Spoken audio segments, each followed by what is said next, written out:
मी doctor rakhi Suhas Mane, आरोग्य अधिकारी मनपा सोलापूर।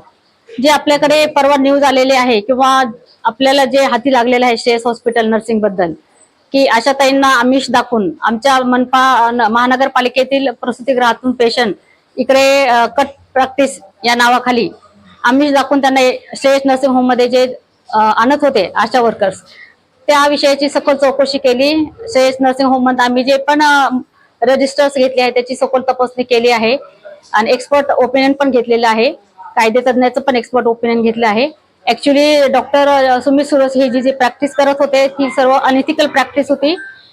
शासकीय सेवेत असणाऱ्या आशा वर्करला पैशाचे आमिष दाखवून त्यांनी पेशंट आपल्याकडे आणण्यासाठी त्यांनी उत्स्फूर्त प्रतिसाद दिला आणि त्यामुळे बरेचशा आशा वर्कर ह्या आमिषाला बळी पडले आहे। त्या अंतर्गत आम्ही चौकशी करून त्यांना 3 दिवसापूर्वी नोटीस दिली होती। त्याच्या नोटिसाच्या उत्तरात त्यांनी आम्हाला आणखी कालावधी मागवला आहे, परंतु ही बाब एवढी गंभीर आहे आणि आमच्या महाराष्ट्र शासनाने त्याची चांगली चौकशी करण्याचे आम्हाला आदेश दिले आहे। त्या चौकशी अंती आम्ही आज त्यांना फोन करून सकाळी बोलवले होते, परंतु ते आजही हॉस्पिटलमध्ये उपस्थित नाहीये। म्हणजे एकंदरीत त्यांना ह्या गोष्टीचे गांभीर्य दिसून येत नाहीये। त्यामुळे आमची टीम घेऊन आम्ही त्यांना 4 वाजेपर्यंत येण्याचे आवाहन केले होते, परंतु आताही ते उपस्थित नाहीये।